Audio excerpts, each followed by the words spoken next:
Primeiramente, bom dia, crianças. Boa tarde, já almocei. Então, o tema que eu vou abordar, basicamente, é sobre Quack. E como isso pode influenciar na revolução na construção de linguagens de programação modernas e no desenvolvimento de compiladores modernos, no geral. Quack é a linguagem que eu tenho desenvolvido e trabalhado e pesquisado pelos últimos 3 anos, em que ela chegou a um nível tão grande de pesquisa que ela é capaz de...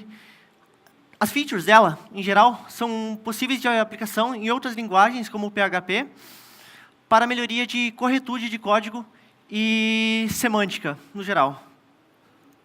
Então, basicamente, quem é o Celão? Quem sou eu? Eu tenho aproximadamente 10 mil horas de código de programação desde que eu comecei, mais de 100 projetos open source colaborados e publicados pelo GitHub ou ao geral.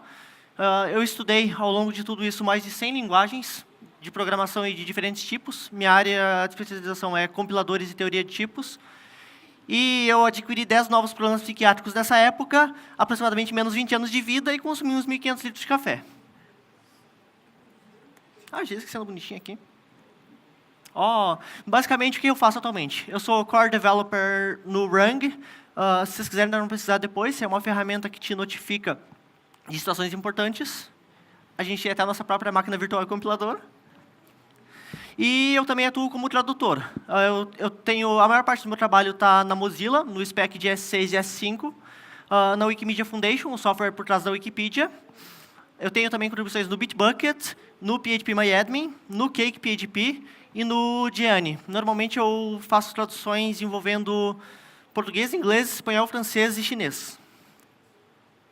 Eu também sou colaborador no TypeScript, principalmente na questão de design e de bindings de bibliotecas de tipos, e mais conhecido justamente pelo PHP. Fui o proposer inicial do Pipeline Operator, e tem alguns RFCs pendentes em andamento na linguagem. Tanto que a linguagem Quack começou a ser desenvolvida após eu ver que algumas coisas não poderiam ser aplicadas a PHP por uma questão de design desde o core.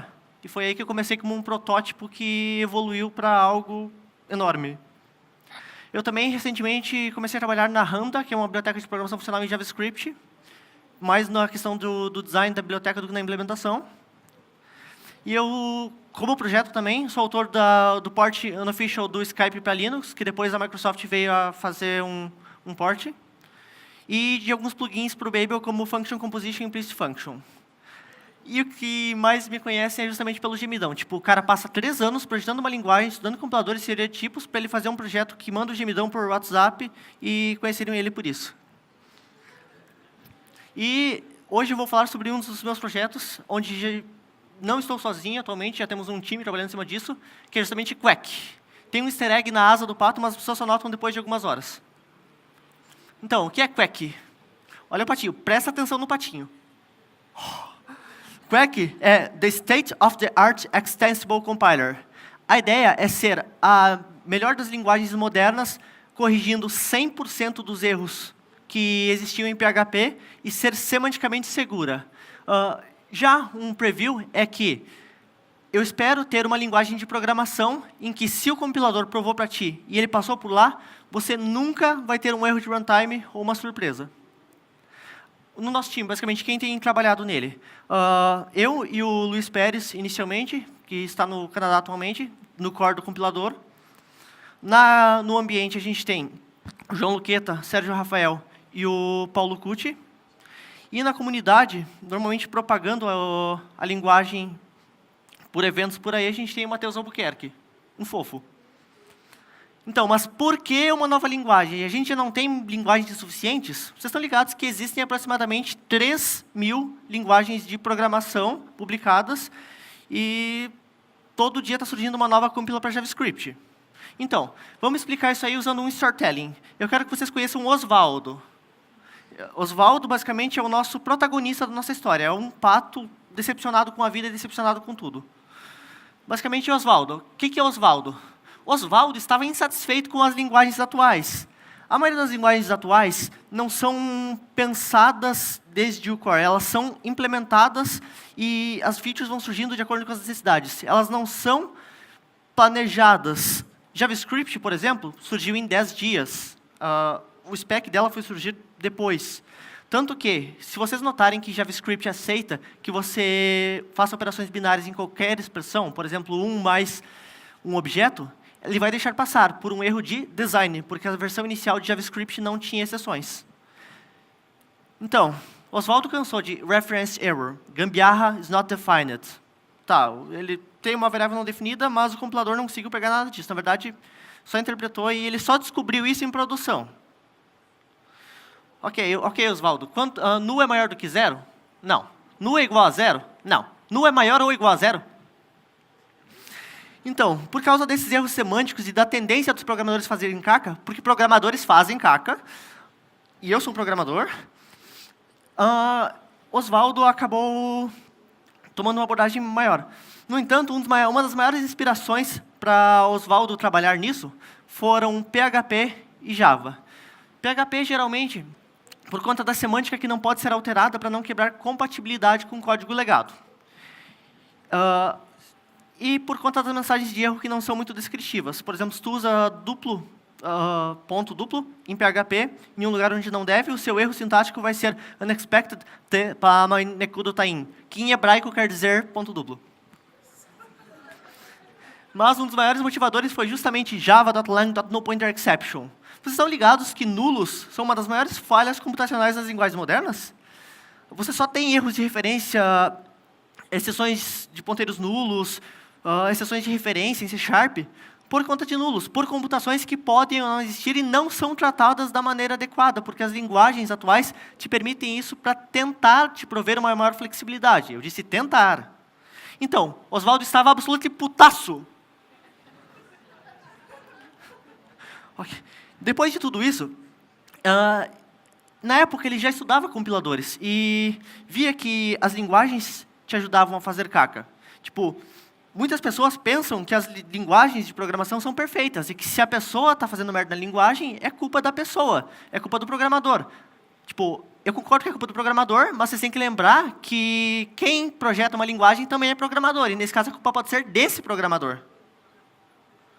Então, Oswaldo pariu quack. Sim, um pato botou um ovo. E aí surgiu o nosso lindo bebezinho. Então, vamos tomar algumas premissas para continuar usando a linguagem. A primeira coisa que a gente tem que entender é que linguagens são ferramentas. Um programador que trabalha só com uma linguagem não pode estar apegado somente a ela. A linguagem deve ser apenas uma ferramenta que você trabalha. Se um carpinteiro está muito apegado a um martelo e o martelo dele quebra, ele compra outro. Não vai parar de trabalhar por causa disso. E as linguagens são somente ferramentas. E ferramentas diferentes se adequam a serviços diferentes.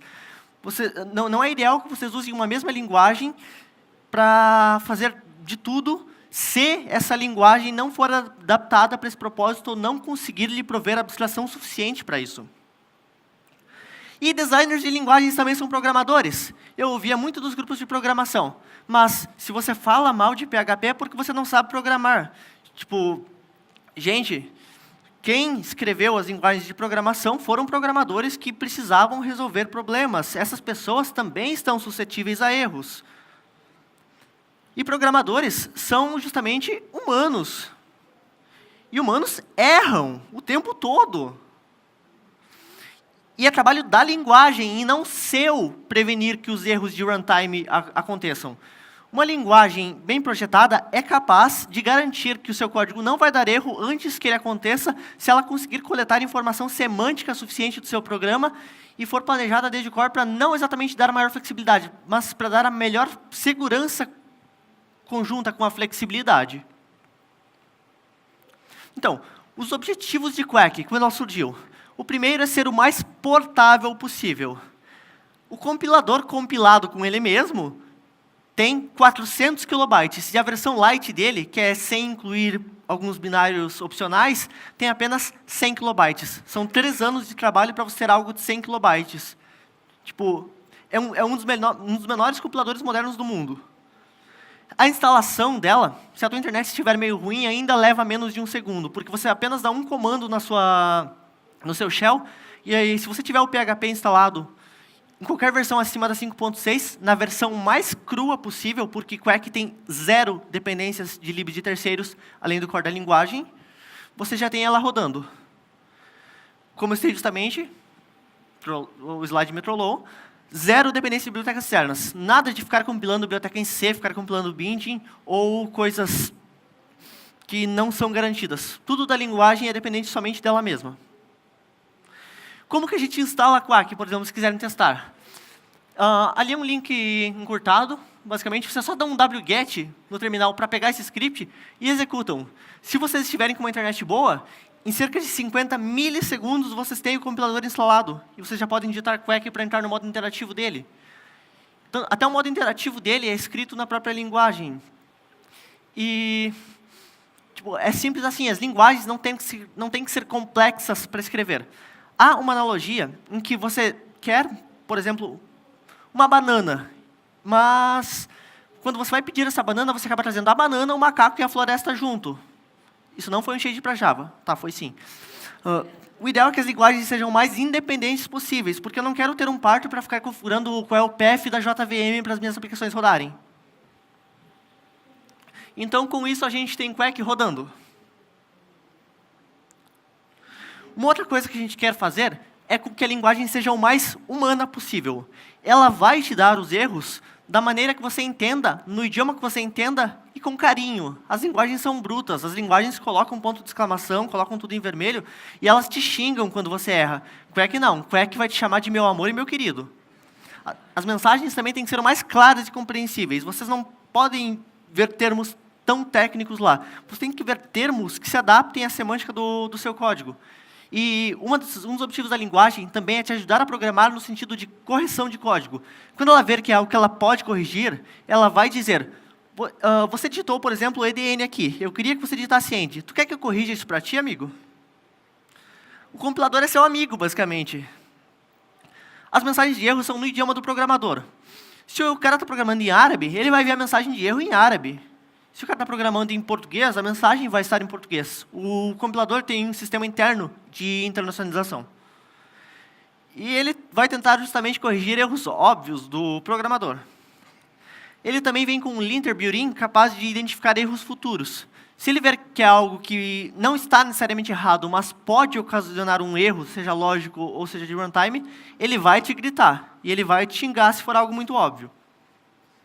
Por exemplo, vamos cometer um erro sintático. O que Quack vai fazer? Begin, do, console write, carinha feliz. EDN, hey campeão, eu encontrei um erro de sintaxe. Eu esperava um end, mas eu encontrei um ident na linha 1, na coluna 30. Sugestão, você por acaso não quis dizer and ao invés de EDN?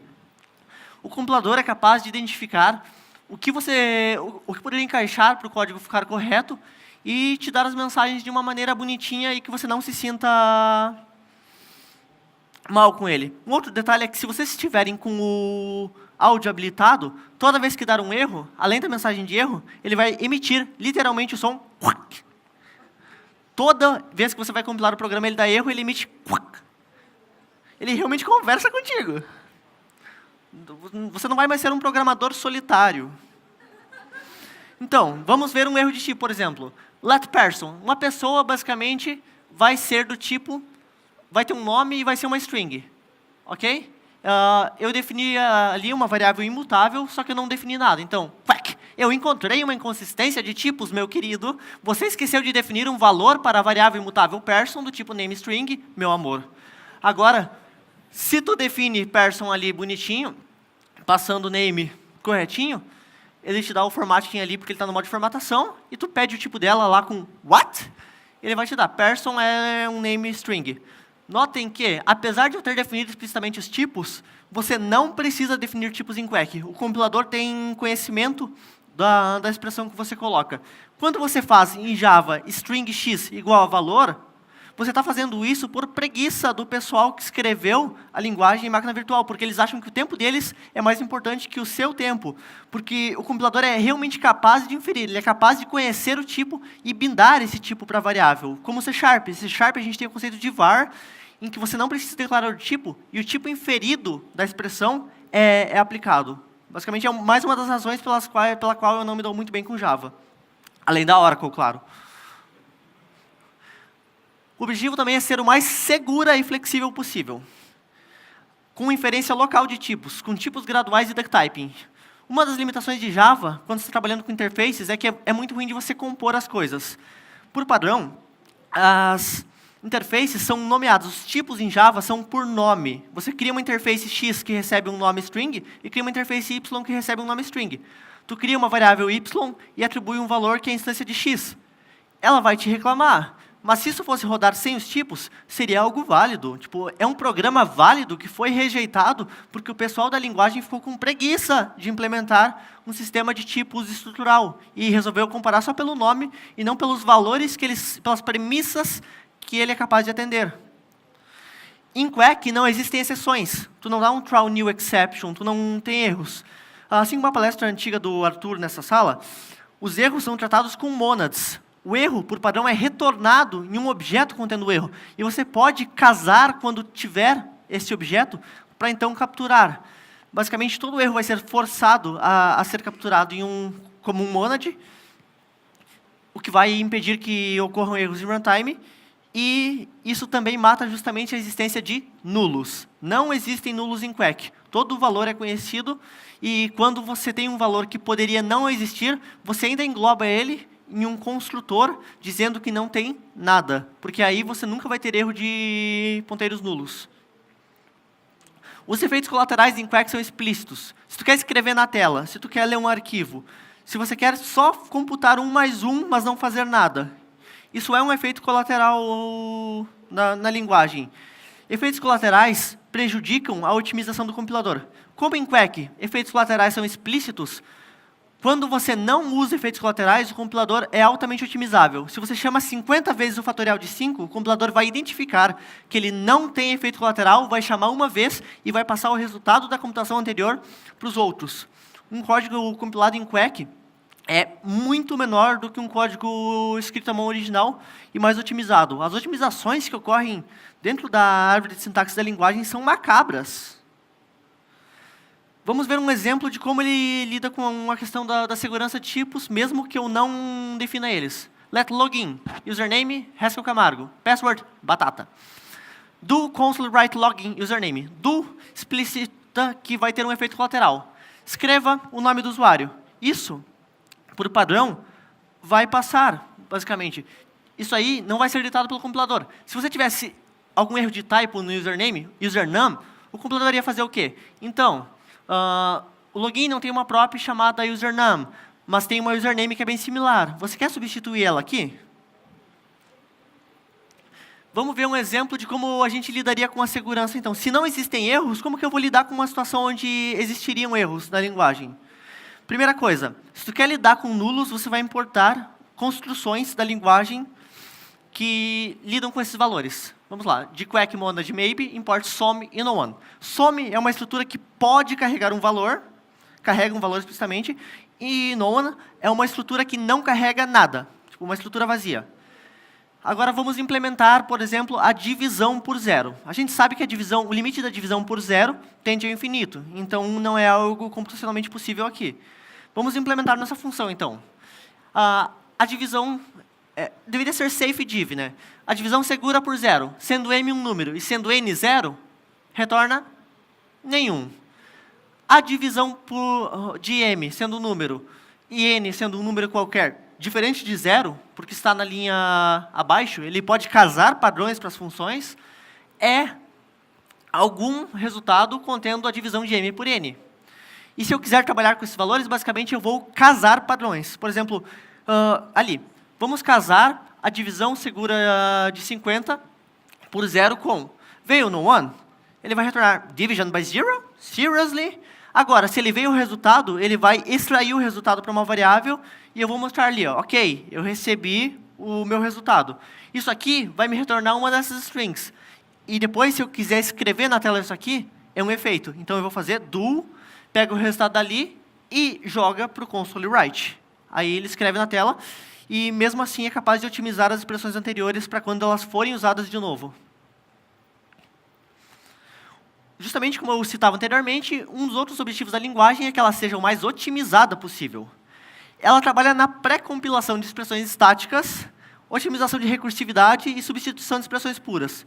São termos um tanto complexos quando você analisa eles individualmente, mas quando a gente ver na prática, vai ver como eles são bem mais simples. Então, tu escreveu esse código em Quack, tu vai compilar para JavaScript. A é 10, B é 20, C é 30. D é A mais B vezes C. Escreva D. O que vai ser gerado para o meu código? Eu não preciso passar essa edit que está para JavaScript executar. O compilador sabe qual é o resultado disso aqui. Tipo, ele não precisa fazer muita coisa, porque ele não analisa antes e gera o menor código possível. O resultado de saída em JavaScript vai ser basicamente a chamada para a função write da biblioteca padrão, passando o valor já pré-compilado, porque o compilador já conhecia a computação que você ia fazer. Dessa maneira, o código compilado para a distribuição fica ótimo, porque ele fica o menor possível. Agora vamos ver um outro exemplo de otimização. Uma função fatorial em Quack. O fatorial, basicamente, um número é um número vezes ele mesmo, menos 1, até chegar a 0. Por exemplo, o fatorial de 5 é 120. Então, a função fatorial recebe n sendo um número, ok? N é 0. Esse igual não é atribuição, esse igual é a comparação. N é 0, ok? Então, 1. Se não, n vezes o fatorial de n menos 1. Ok, você pode me dizer, mas você está usando recursividade, você vai estourar a pilha, isso vai dar caca, JavaScript não é otimizado para isso. Aí a gente vem com as otimizações da linguagem. E depois embaixo vamos escrever 2 vezes o fatorial de 5. Qual vai ser o código JavaScript gerado para isso aqui?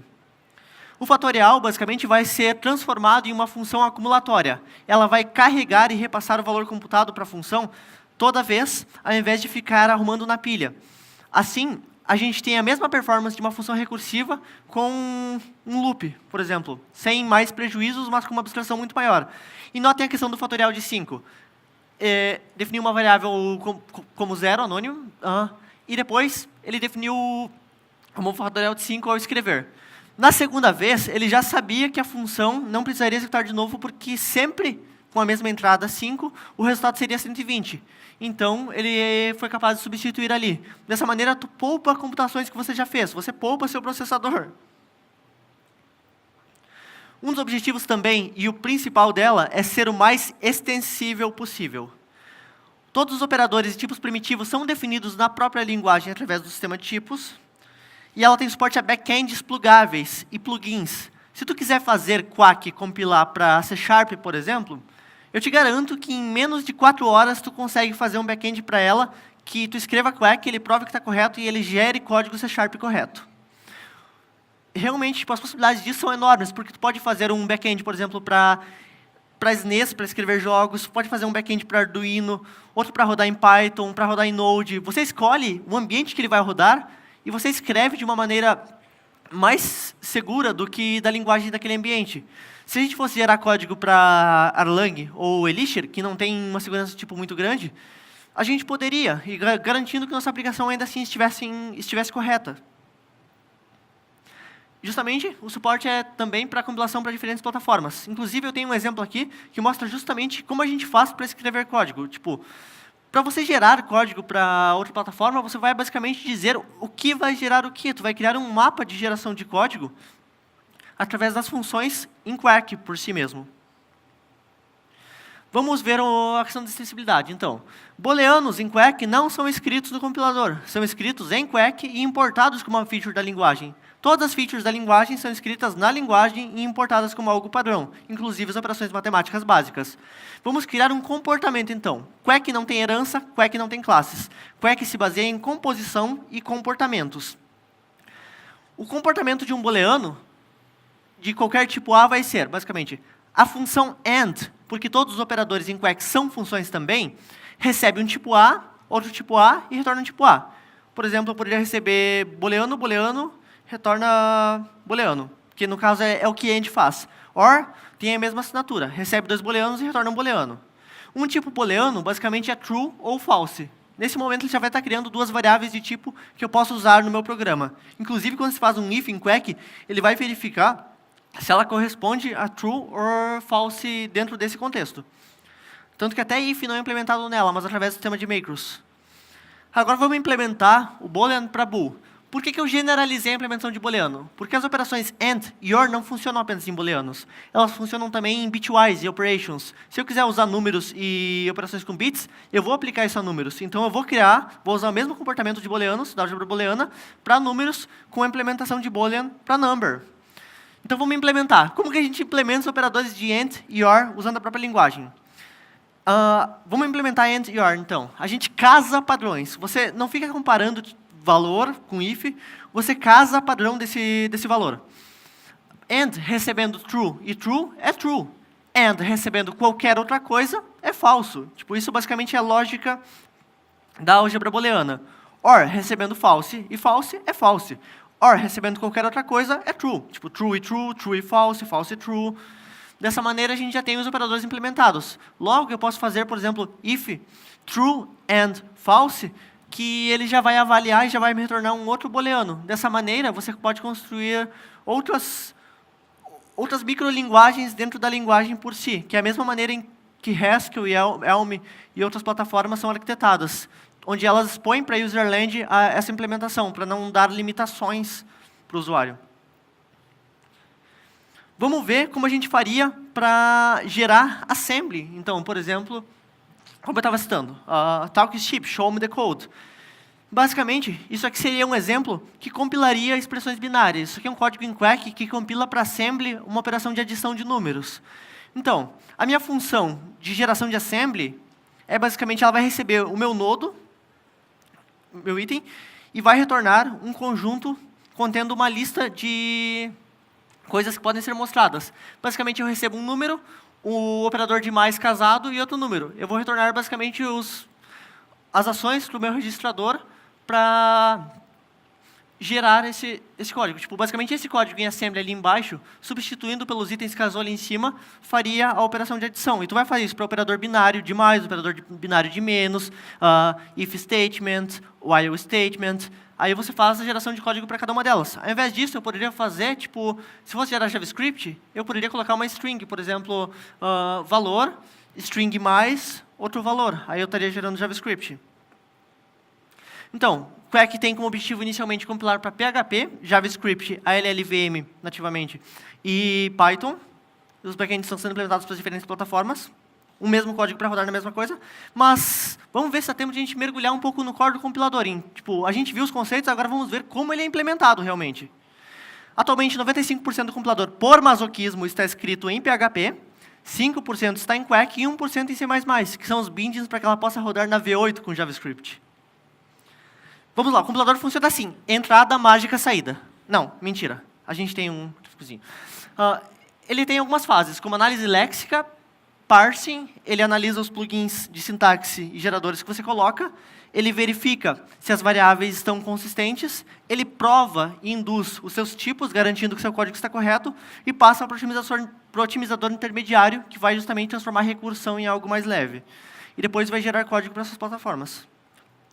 Na análise léxica, então, o que ele faz? Ele vai quebrar tudo em pequenos tokens. Cada pedaço vai ter uma informação semântica, ele vai gerar um token. Tipo, FN vai gerar TFN. Fact vai gerar um identificador com fact. Daí, abre parênteses. Ele vai quebrar semanticamente isso, sintaticamente, aliás. Depois disso, ele vai pegar e transformar isso aqui em um string de... Espera que está com delay.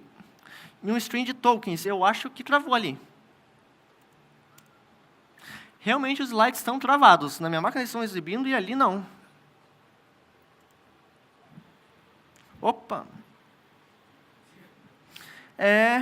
Como eu dizia, programadores cometem erros.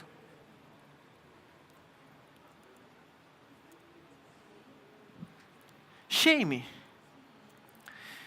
Então, vamos ignorar os slides por enquanto. Vamos abordar de uma maneira mais humana. Depois que ele fizer isso aqui, já que está travado, aposto que foi programado em Java, ele vai pegar e vai tentar casar esses itens. Por exemplo, se eu quisesse fazer essa função, analisar ela mesma, o que eu diria? Eu entro com uma gramática formal. Eu digo, por exemplo, que a implementação da minha função basicamente vai exigir a palavra, keyword, FN, depois qualquer nome, qualquer abre parênteses, uma lista de parâmetros, fecha parênteses, opcionalmente um tipo, e depois a implementação. Eu escrevo realmente porque ele vai casar token a token e depois ele é capaz de analisar tudo isso e me transformar em uma árvore. Basicamente, depois que ele transforma nessa árvore, ele otimiza ela e passa para a ferramenta de geração de código, que vai permitir compilar para as diferentes plataformas.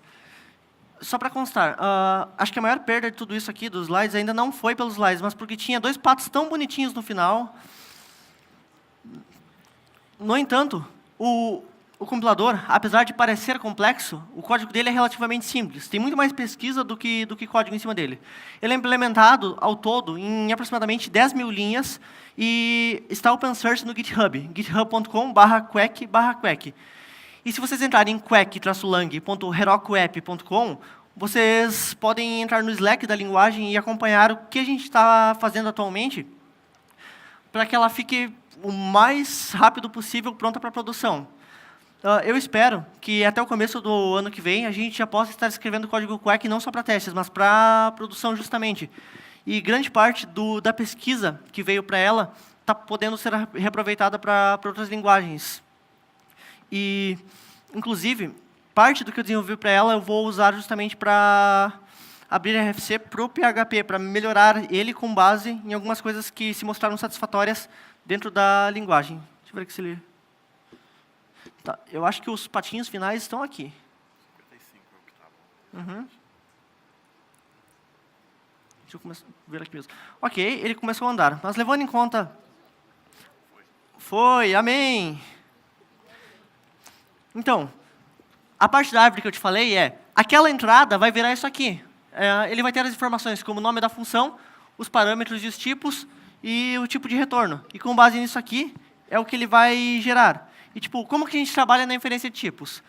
Na questão do n vezes o fatorial de n menos 1, eu vou ter, então, eu já sei que n vai ser sempre um número, porque está definido na função, e eu sei que o tipo de retorno de fact também é um número.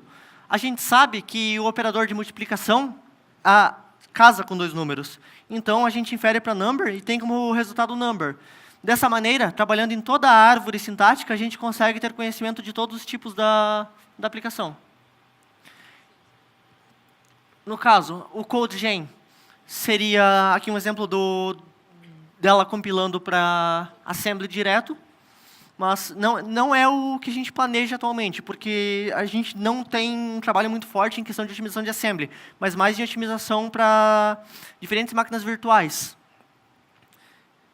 E, então, that's all, folks. Esses são os 2 patinhos lindos que eu queria mostrar.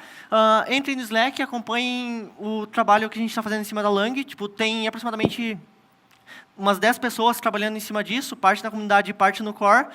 E a gente pretende fazer ela uma linguagem viável para o ano que vem. É mais uma linguagem, mas é mais uma linguagem que resolve problemas que todas as mainstream atuais não conseguiram. Então, está lá no GitHub e beijos de luz. Umas palmas aí para o Marcelo.